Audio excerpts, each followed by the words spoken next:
desde os tempos antiquíssimos da China, da Índia, do Japão, que são os países ocultos da Ásia, não se escrevia sobre outra coisa nas filosofias antigas, senão que é o homem, que sou eu. Será que eu me conheço? Será que eu sei quem sou? Isso se chama autoconhecimento.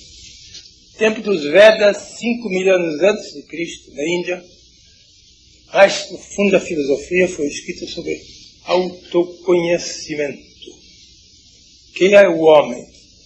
Não a sua periferia, mas o seu centro, juntamente com suas periferias. O homem não é só o seu invólucro, a sua embalagem, mas é o seu centro. Depois a filosofia passou da Ásia para o Egito, para o norte da África, para Alexandria. E Alexandria se tornou um novo centro de autoconhecimento. Lá viviam os grandes pensadores antes da Grécia e durante o tempo da Grécia. Em Alexandria, os grandes gênios, onde também foi traduzido todo o Antigo Testamento hebraico para o grego, 300 anos antes de Cristo. 70 intérpretes eruditos passaram para o grego, língua cultural daquele tempo, todo o Antigo Testamento hebraico. Chama-se a Septuaginta. De Alexandria, da África, o movimento passou para Atenas, capital da Grécia. E na Grécia começou outra vez o mesmo movimento de autoconhecimento, sobretudo desde Sócrates. Continuou na Grécia desde o tempo de Sócrates, 4 séculos antes de Cristo. O movimento autoconhecimento é o centro de toda a filosofia da Ásia, da África e da Europa.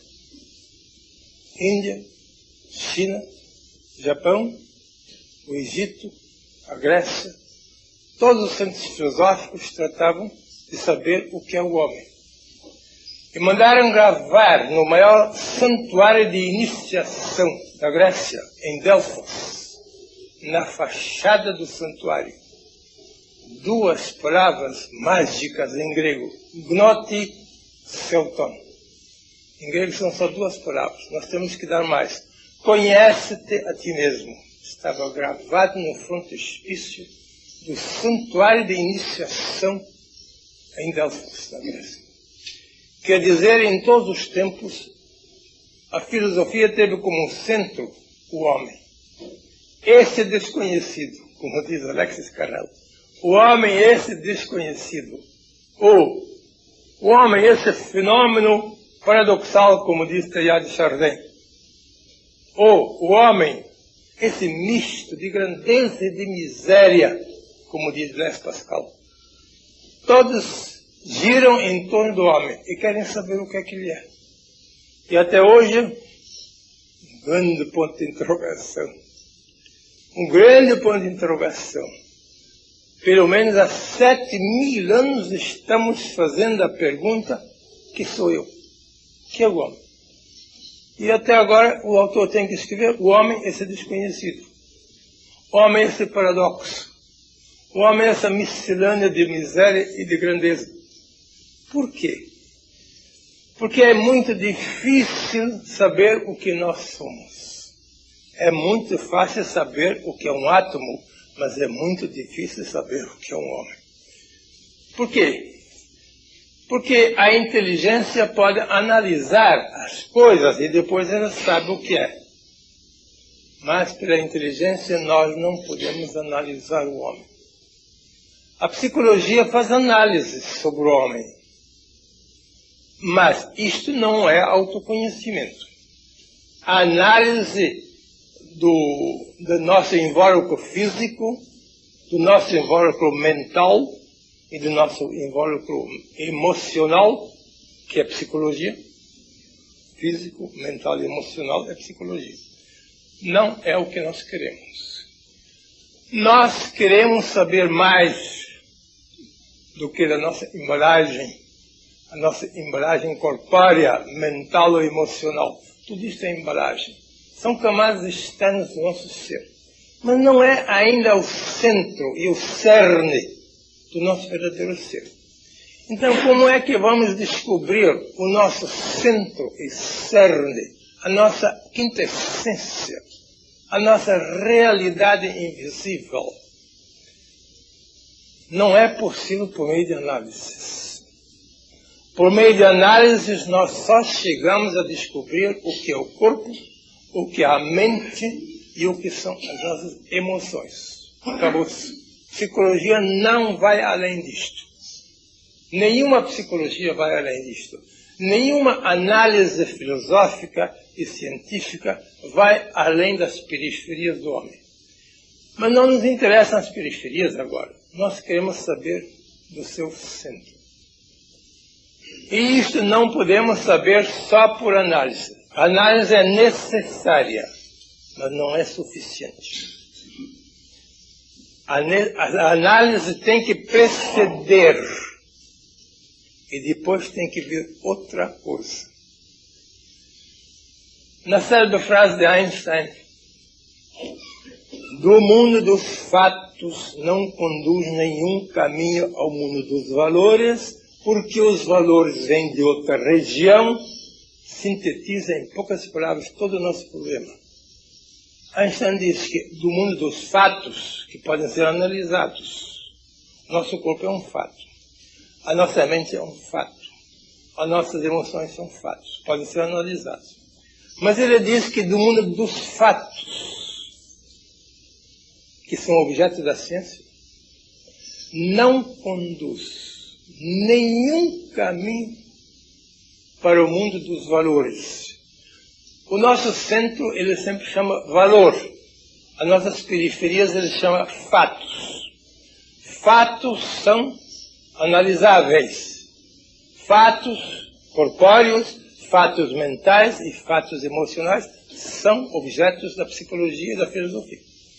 Mas o valor, o centro, o cerne do nosso ser, isto não se pode analisar, porque do mundo dos fatos não conduz nenhum caminho para o mundo dos valores.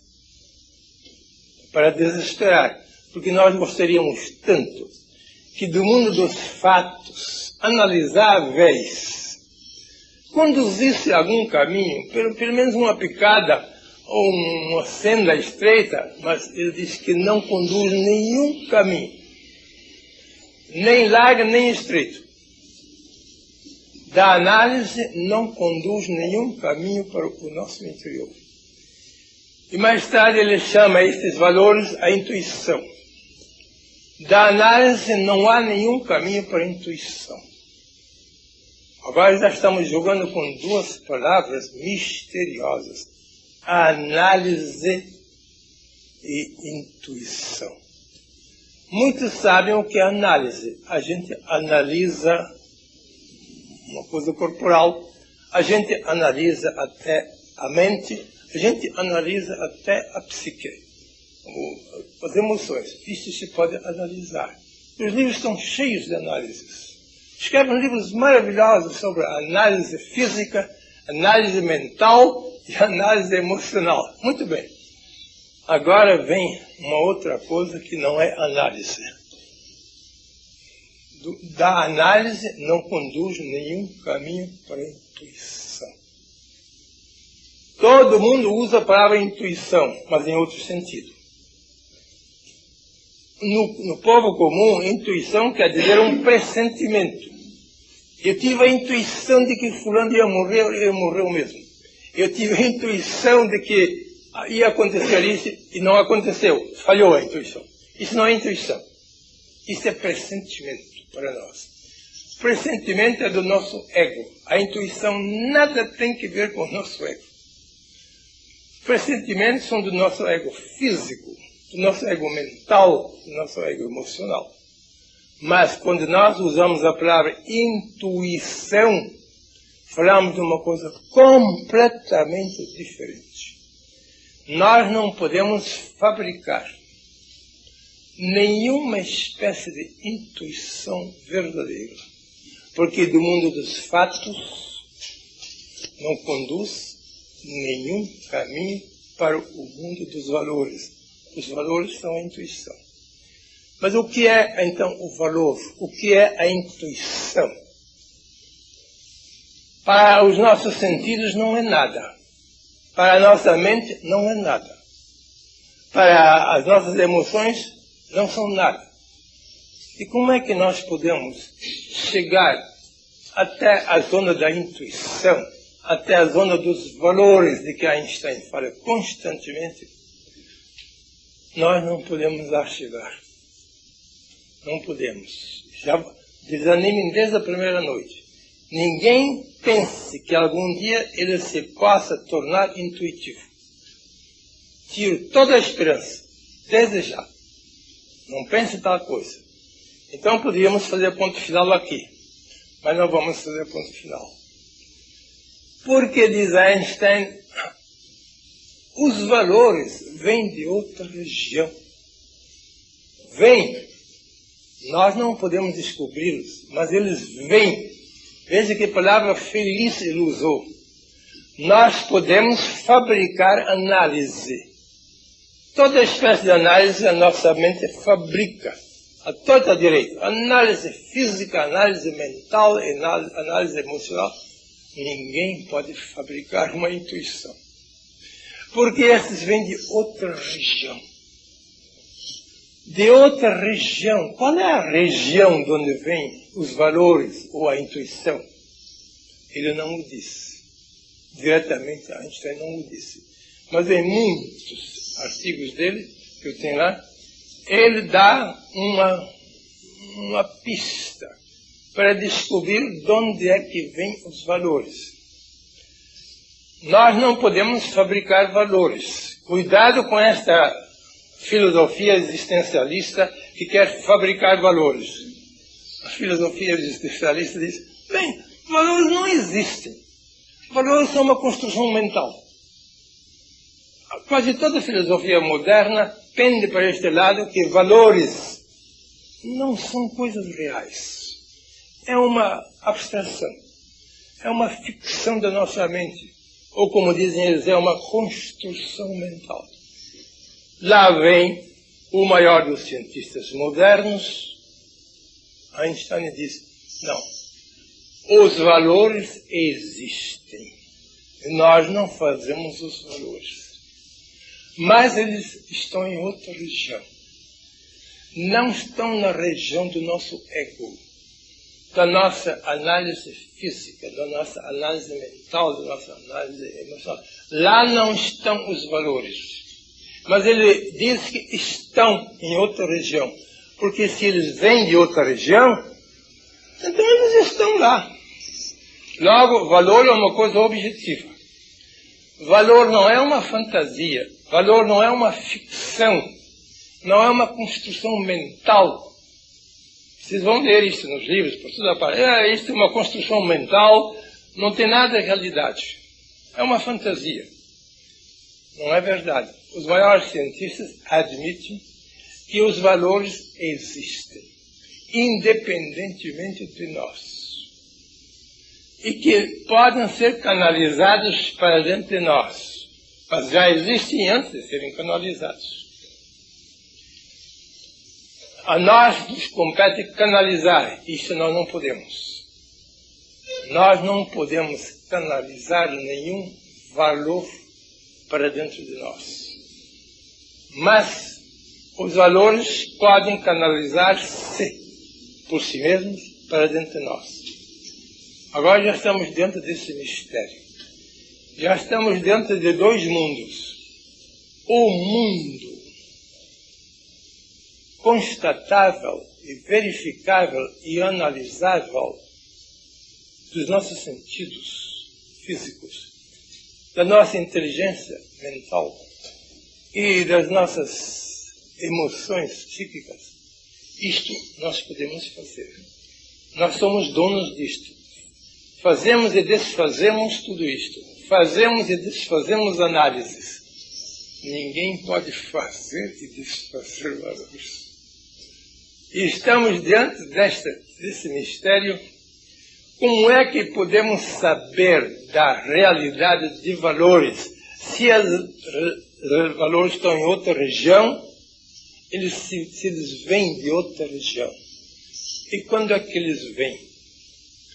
Quando um valor vem a nós, então nós chamamos isto de intuição. Palavra misteriosa. Quando um valor vem a nós, não quando nós fabricamos valores, isso é impossível. Quando um valor que já existe, uma realidade invisível, chega ao nosso consciente humano, quando ele é canalizado pela nossa consciência, não pela inteligência, mas pela consciência, não pela ciência, mas pela consciência, não pelos sentidos, nem pela inteligência, nem pelas emoções. Ninguém pode canalizar valores intuitivos para dentro de si. Mas todos afirmam hoje em dia que existem valores e que podem canalizar-se. Os valores podem canalizar-se, podem invadir-nos. Nós não podemos invadir os valores, mas os valores nos podem invadir. Nós não podemos fabricar estes valores, mas os valores já existem e podem ser canalizados para dentro de nós. Isso se chama intuição. Que coisa misteriosa. No século passado, quase todos os grandes cientistas da Europa e dos Estados Unidos só tratavam de análise.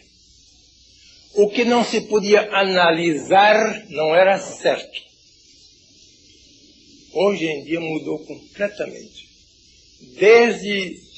Quase desde a Primeira Guerra, e sobretudo depois da Segunda Guerra Mundial, a coisa mudou completamente. Hoje os maiores cientistas do mundo, Einstein na frente, falam abertamente em valores.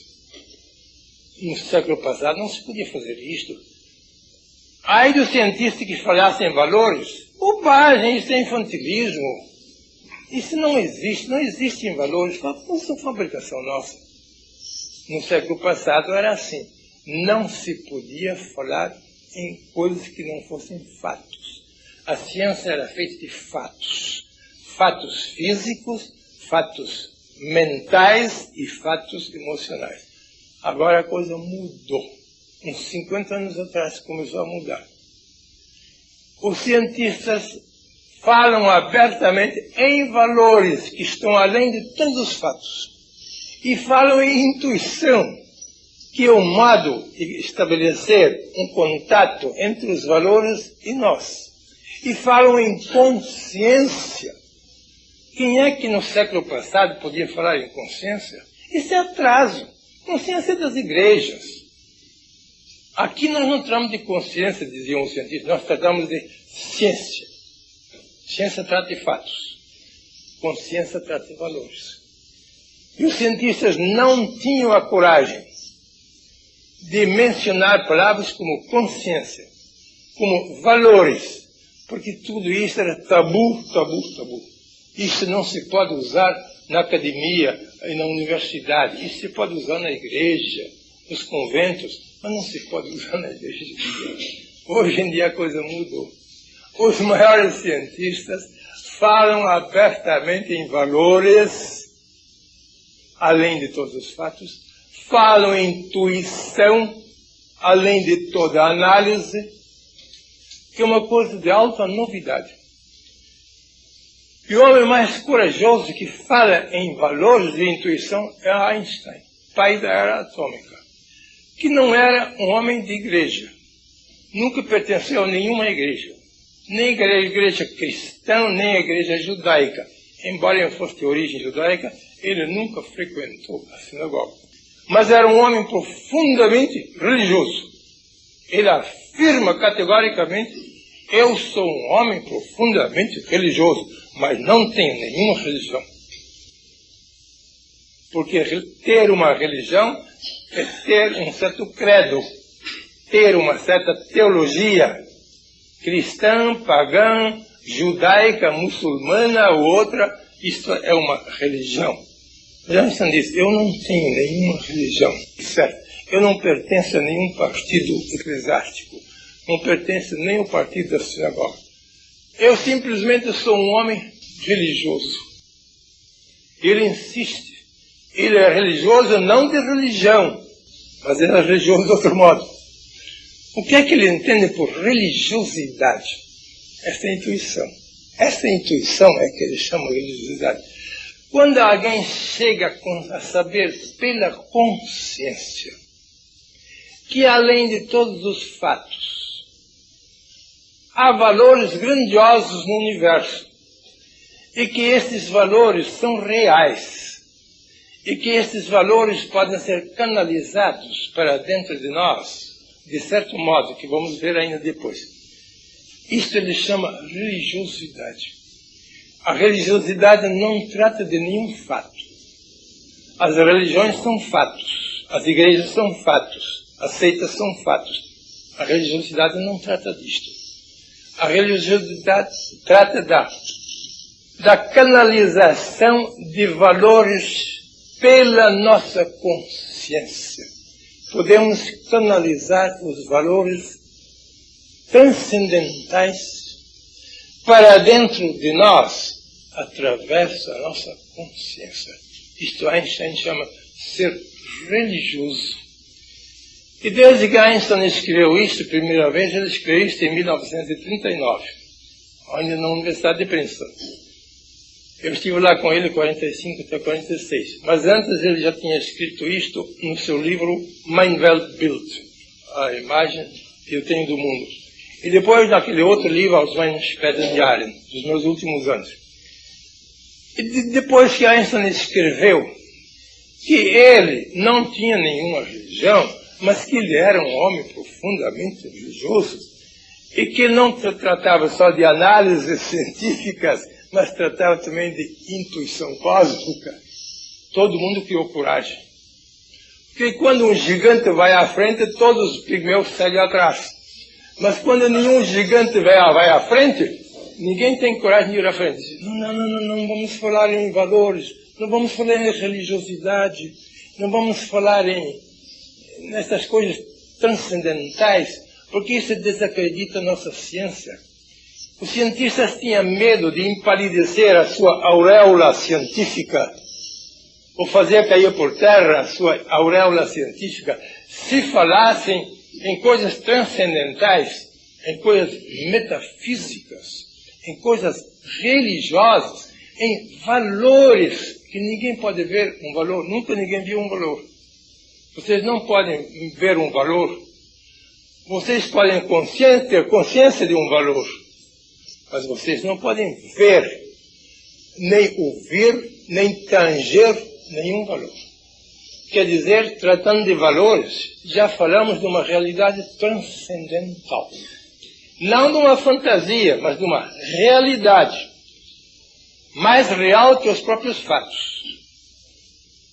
Quando Einstein deu este passo gigantesco, os outros que sabiam disso, pouco a pouco criaram coragem também. E disseram, mas ele tem razão. Vamos também ter coragem e dizer que existem valores e que a gente pode entrar em contato com o mundo transcendental de tudo isto.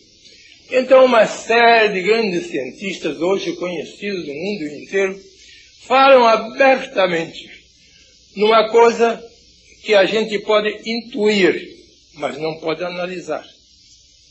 Outrora só se analisava. Quando não se podia analisar uma coisa, então o cientista dizia, isso não é certo. Pois Einstein chega a dizer, aquilo que não se pode analisar, mas intuir, isso é mais certo que qualquer outra coisa. Meu Deus, que desafio! Aquilo que se pode intuir sem poder analisar, isto é absolutamente certo.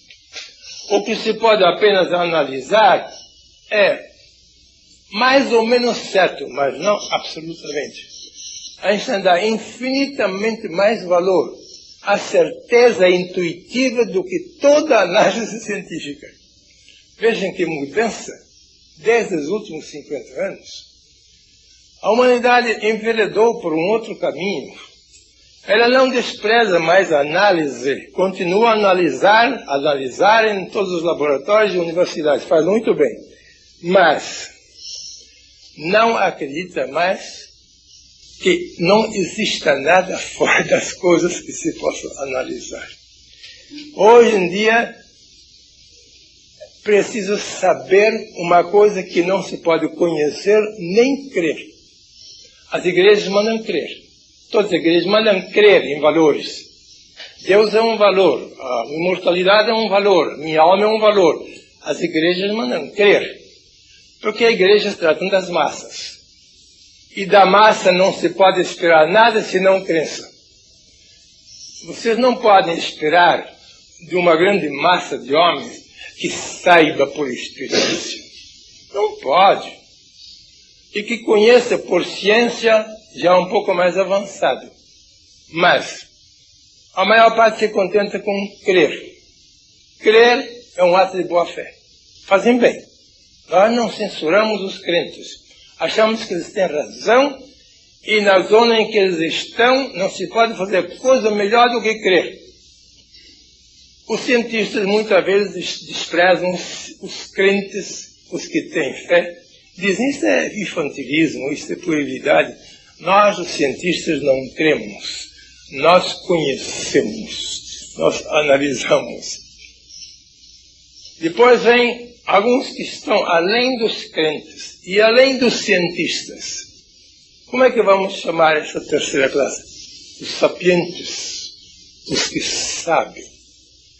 Os que sabem não pelos olhos, não pelos ouvidos, não pelo tato, nem pela análise, mas que sabem por intuição. Quer dizer, a classe mais avançada são os sapientes, que têm experiência imediata, certa e absolutamente certa de valores transcendentais.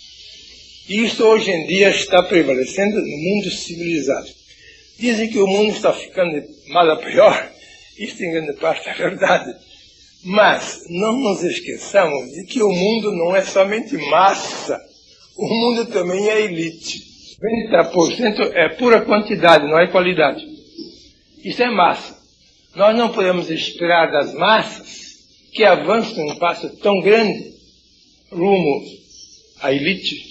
Mas a elite se está tornando cada vez maior, apesar da decadência das massas. Parece que hoje está acontecendo isto. Por um lado, o homem se materializa cada vez mais. Por outro lado, se espiritualiza. As massas se materializam cada vez mais. A elite se espiritualiza cada vez mais. Eu chamo de espiritualizar aquele que tem intuição de valores. Isto eu chamo de espiritualidade. Não, em outro sentido eclesiástico, teológico, não. Einstein insiste. Religiosidade é ter experiência direta, intuitiva, de valores transcendentais. Ele diz que esta vida não vale pelos fatos. Esta nossa vida não vale pelos fatos. Vale somente pelos valores. Os fatos são necessários para a vida diária, porque não podemos viver sem fatos. Mas isto não valoriza o homem. O homem não se torna melhor porque descobriu fatos, mas ele só se torna melhor porque abriu a consciência aos valores. Quer dizer, o que valoriza o homem é a intuição da consciência e não a análise da ciência. Isto é que está em todos os livros dele. Podem ver no meu livro do Einstein, que agora vai aparecer em breve em segunda edição. Estava esgotado. Onde eu cito muitas palavras dele nesse sentido, sobre fatos e valores.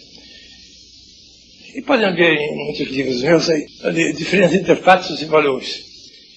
De maneira que, este ano nós vamos tratar principalmente da intuição. saber exatamente o que é que nós entendemos por intuição. Uma espécie de invasão da alma do universo para dentro de nós. Esta expressão, alma do universo, é de Spinoza, o grande filósofo monista do século XVII. Ele diz que Deus é a alma do universo. O que Spinoza chama Deus, ou a alma do universo, é que o Einstein chama valores.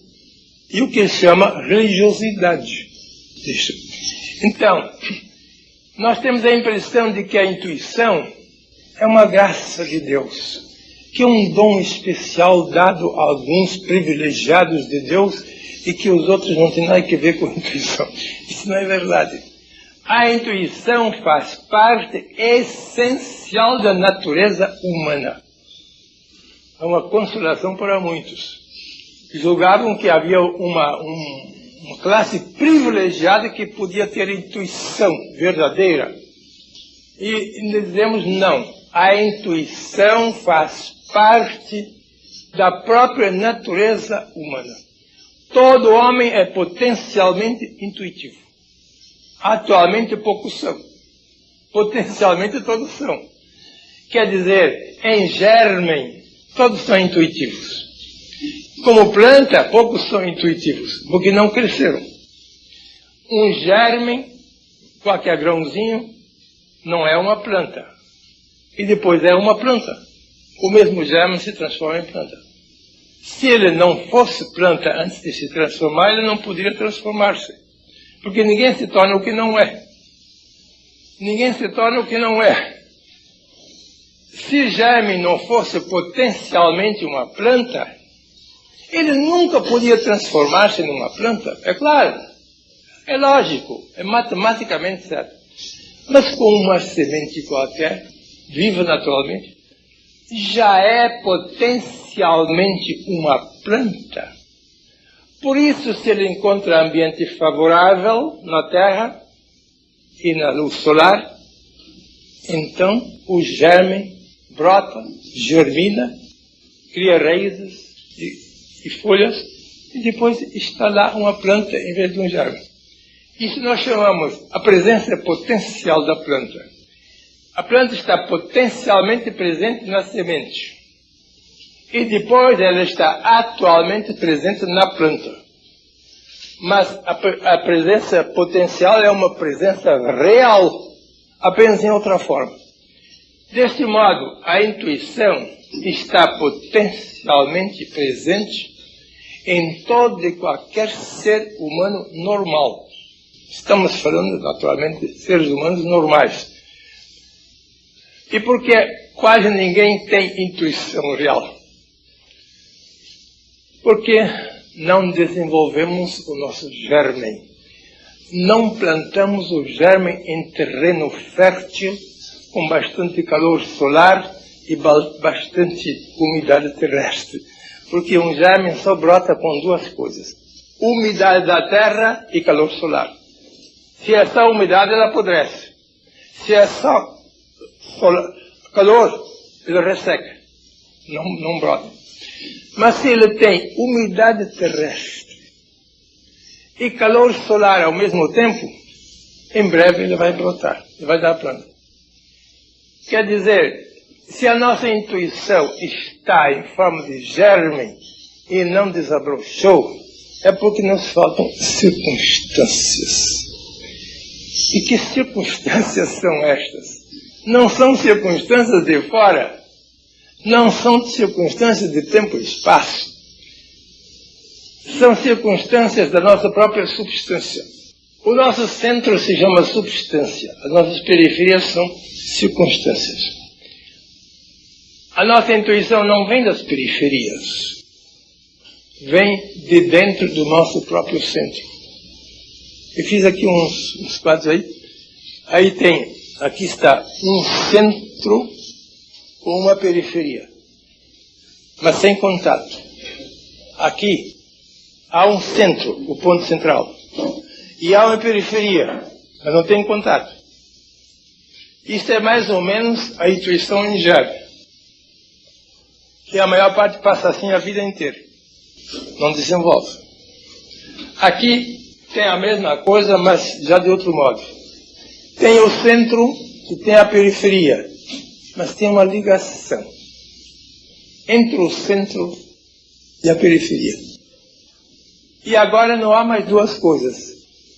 Há um desenvolvimento de uma potencialidade. Aqui há uma potencialidade não desenvolvida. Aqui há uma potencialidade desenvolvida. Podíamos chamar isto o uno e o verso, o universo. O uno é o nosso centro. O verso são sempre as nossas periferias. Agora, muitos passam a vida inteira só no verso. Verso. Na periferia. No ego. O verso nós chamamos geralmente o nosso ego físico, mental e emocional. Chamamos verso. Verso é o particípio passado de verter. Verter é derramar, esparramar. Verso é vertido. Universo, o uno que se verteu, que se derramou para fora.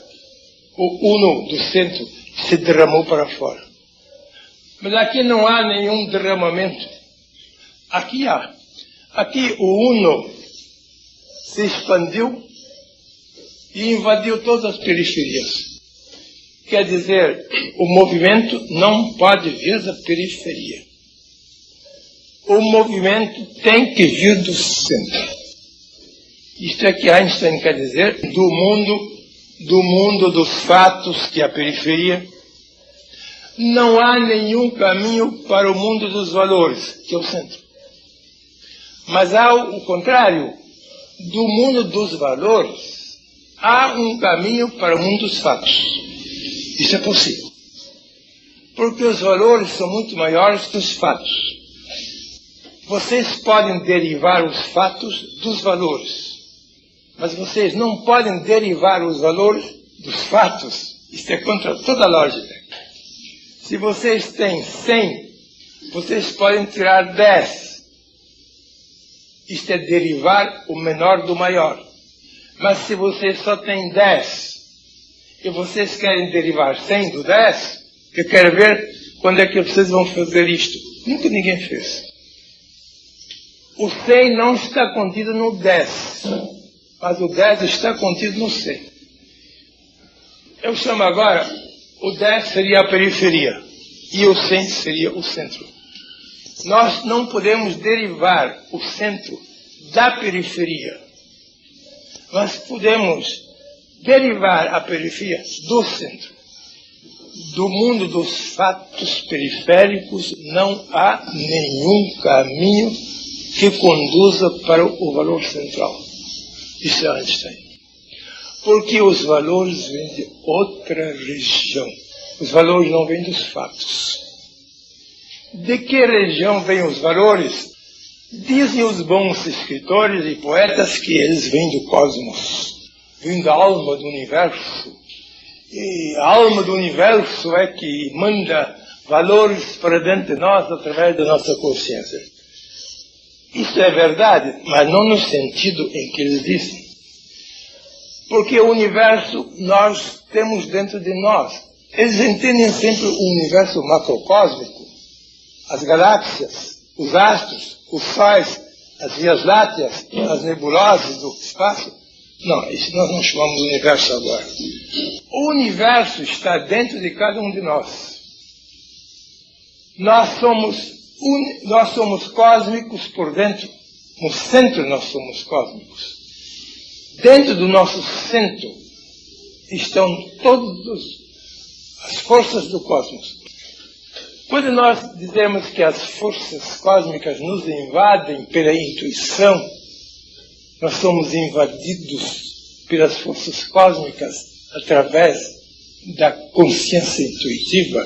Nós sempre pensamos num grande além de fora. Um grande além de fora. Não se sabe a que distância vai o universo. Vai a bilhões e bilhões e bilhões de quilômetros e de anos-luz. Vamos mudar um pouco a nossa concepção e não chamar a fonte dos valores o grande além de fora. Vamos chamar a fonte dos valores o grande além de dentro. Agora já fica misterioso, o além de dentro. Não se devia dizer além, devia dizer a quem. O nosso além de dentro, que é o nosso centro, é tão terrivelmente a quem que até parece estar além. E esse é o nosso problema de cada dia. A meditação é tudo isso. Nós dizemos, ponha-se num relax completo e esvazia-se de todos os pensamentos, emoções, etc. E vai ser invadido pelas forças cósmicas do além. E o homem que está lá sentado para fazer meditação logo pensa, agora eu vou ser invadido de cima para baixo, ou do além para o aquém, e não acontece nada. Se ele se convencesse, esse além não está na Via Láctea, esse além não está em Júpiter, não está no Sol, não está em nenhuma estrela, esse além está dentro do meu centro. Mas é difícil nós compreendermos que o além, o elemento cósmico, portanto, possa estar dentro de nós. Ele é tão dentro e por isso é que nós não descobrimos. Se fosse menos dentro, nós íamos descobrir. Mas porque está perto demais, a gente não pode ver. Tudo que está perto demais não se vê. Só o que está a certa distância a gente pode ver. Mas sempre temos a projeção centrífuga. Quando a projeção é centrípeta, então, a intuição nunca vem do macrocosmo sideral. A intuição vem do microcosmo hominal. Vocês estão ouvindo isto, mas isso são palavras bonitas, vou dizer, mas não se pode compreender. Repito, que a nossa intuição vem das regiões cósmicas, vem das regiões fora dos fatos. Porque o nosso ego só conhece fatos, mas o nosso eu conhece um grande além de dentro, que não é um fato, mas é um valor. Não é uma facticidade, mas é uma realidade. Quando então alguém consegue centralizar-se, interiorizar-se, focalizar-se, a tal ponto que ele não esteja mais nem um pouquinho fora, mas totalmente dentro, no centro, então ele pode ser invadido pelos valores da intuição. Quer dizer, é uma questão de centralidade. É uma questão de focalização. Mas quem é que chega a ser tão focalizado? Durante toda a sua vida nós somos dispersivos. Nós vivemos na exterioridade, nós vivemos nas periferias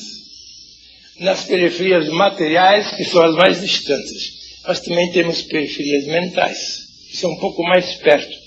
E temos periferias emocionais, também são periferias. E quem diz que nós vamos ultrapassar rumo ao aquém? O nosso centrifugismo material, o nosso centrifugismo mental, o nosso centrifugismo emocional, será que nós vamos chegar algum dia a derrotar todos os centrifugismos e entrar num puro centripetismo? Se conseguíssemos centralizar-nos na nossa realidade interna, nós saberíamos de coisas de que agora nada sabemos, porque íamos ser invadidos pela alma do universo. A alma do universo não está lá nas nuvens, a alma do universo está dentro de nós. Porque nós somos concêntricos com o universo. O nosso centro e o do universo é um só. Não um centro local, mas um centro de consciência. Nós somos ego-conscientes. Se nos tornássemos cosmoconscientes, nós já seríamos intuitivos. Aqui eu fiz outro arranjo aí. Aquela parte chanfrada aqui é cosmoconsciência. Aquela parte chanfrada. A consciência cósmica. Não nossa. Consciência cósmica do universo. E aquele gomo branco é a nossa pequenina egoconsciência. Geralmente a nossa ego-consciência não é tão grande como aqui parece. Aqui é muito grande em comparação com o todo, porque o todo é infinitamente grande. Eu não posso fazer um todo infinitamente grande. Não cabe, nem no mundo. Então eu tive que fazer este arranjo, faço um pequeno gomo como ego-consciência. E faço aquela grande roda como cosmoconsciência. Quando nós somos invadidos pela cosmoconsciência, que parece estar fora de nós, e não é verdade, que está dentro de nós mesmos, então nós chegamos a saber de coisas de que nenhuma análise nos pode dar notícias. Nós não podemos analisar esta consciência cósmica, mas nós podemos despertar em nós a consciência cósmica, porque não é verdade que ela esteja só fora de nós. Dentro de nós ela está, mas tão terrivelmente dentro, tão terrivelmente aquém, e por isso nós não descobrimos facilmente. É uma questão de centralização, de concentração. Enquanto nós não estamos 100% focalizados, centralizados, concentrados na nossa realidade central, nós não somos invadidos pelas forças cósmicas. Quer dizer, nós não temos intuição. Nós só sabemos o que nos dizem os sentidos, a mente e as emoções. Eles não dizem nada de grande. Tudo que nós sabemos pelos sentidos, pela mente e pelas emoções é coisa pequenina, é corriqueira, medíocre. Agora, se nós soubéssemos algo da alma da consciência cósmica do universo que está dentro de cada um de nós teríamos um conhecimento fabuloso, primeiro de nós mesmos. O primeiro seria, eu sei que eu sou o meu centro. O meu centro produziu as periferias, mas as periferias não produziram o centro, porque os fatos não podem produzir valores, mas o valor pode produzir os fatos. Né? Então nós temos um autoconhecimento perfeito de nós, se nós conseguíssemos centralizar-nos no nosso grande aquém de dentro, o aquém de dentro, não o além de fora. Mas isto é um problema.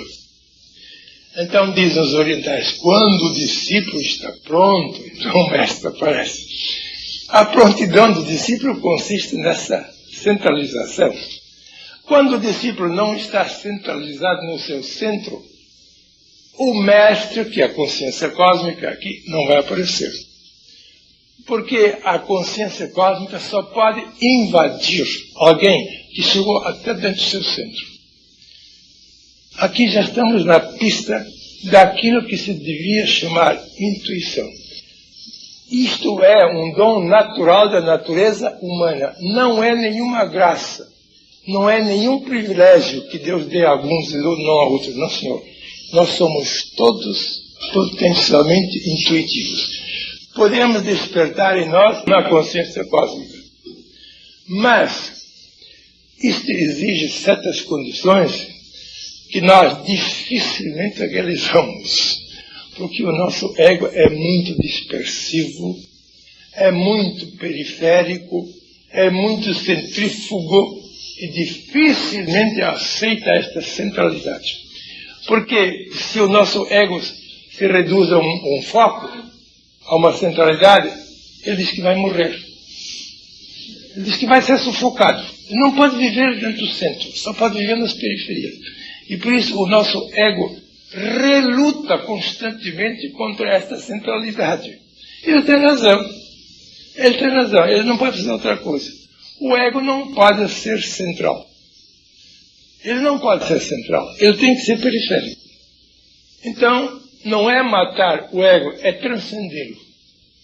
Se a gente conseguisse transcender,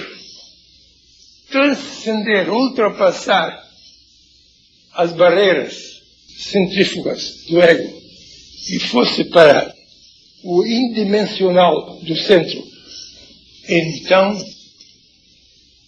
nós conheceríamos coisas que os sentidos não podem revelar. Nem os olhos, nem os ouvidos, nem o tato, nem sequer a inteligência, nem sequer as nossas emoções. Nossas emoções todas giram no mundo dos fatos. Fora dos fatos, nós não sabemos nada praticamente. Uns poucos avançados sabem uma coisa fora dos fatos, mas não é nem 1% da humanidade. E quando alguém descobre o valor central, no primeiro momento ele fica com um ódio terrível das periferias. Ele não quer mais saber nada disto. Ele se centraliza no ponto, os místicos. Eles dizem, mas que bobagem, toda a minha vida eu andei derramado lá pelas periferias do ego, acabou-se essa palhaçada. Vamos acabar com a palhaçada, diz o místico. Despreza tudo o que existe lá fora. Não quer mais negócios, não quer dinheiro, não quer família, não quer divertimentos, não quer nada, quer só valor puro. Que ele chama Deus, este valor. Então vamos concentrar-nos em Brahman, em Tao, ou em outra divindade, e ficar beatificamente isolados no valor absoluto. Isto é um místico, isolacionista. Toda a verdadeira conversão do profano para o místico é deste jeito. O profano é esta periferia. O místico é o centro. E muitos não conseguem sair daí. A maior parte fica na periferia e não sabe nada do centro. Uns poucos entram no centro e não querem mais saber nada da periferia. Mas se alguém é muito avançado, então ele faz isto aqui. Ele fica no centro e liga o seu centro de valor com todas as periferias dos fatos. Faz uma ligação de consciência. Então ele vive no valor central e ao mesmo tempo nos fatos periféricos. Isto é o máximo que o homem pode conseguir neste mundo. Neste e em outros mundos também. Esta consciência nós chamamos a consciência cósmica. Mas é uma palavra muito bonita, mas não há um entre milhões que tenha consciência cósmica, que tenha a nítida consciência do valor central e ao mesmo tempo passa por o seu valor central em contato com todas as suas periferias. As periferias da vida material, as periferias da vida mental, as periferias da vida emocional. É o máximo que alguém pode conseguir. Estão vendo que grande coisa nós temos entre nós este ano? Temos que construir uma torre muito alta. Mas por enquanto não podemos pensar na vertical. Vamos pensar por enquanto na horizontal. Vamos lançar uma base bastante larga. Eu estou lançando bases agora. Porque se eu construir uma torre muito elevada e não tem alicerce suficiente, amanhã não vai abaixo. Então temos que construir um alicerce muito largo, muita horizontalidade analítica, para construirmos uma verticalidade intuitiva. Eu chamo agora a análise horizontal e a intuição vertical. Nós não podemos construir facilmente uma torre vertical de intuição sobre uma base pouca, muito estreita, muito fraca de análise. Essas duas coisas têm que ir juntas. Precisamos, por um lado, dos sentidos e da inteligência e das emoções para construir a base. E acima disto construímos então a torre vertical da nossa intuição. Sobre isso nós vamos falar ainda muitas vezes. Vamos olhar.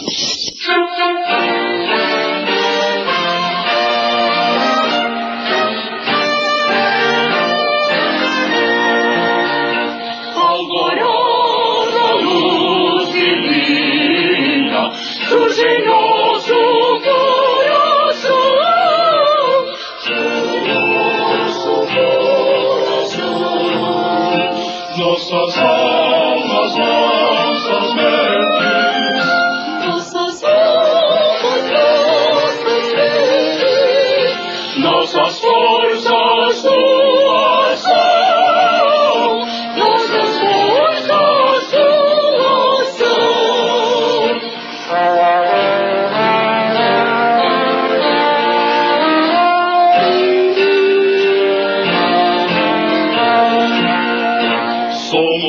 uma divindade em seu fogo incolor, em seu fogo incolor.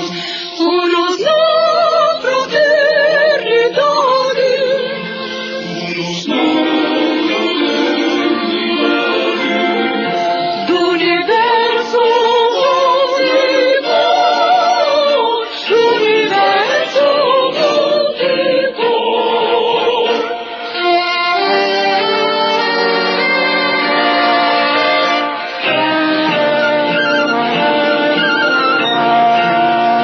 Seria, pois, ali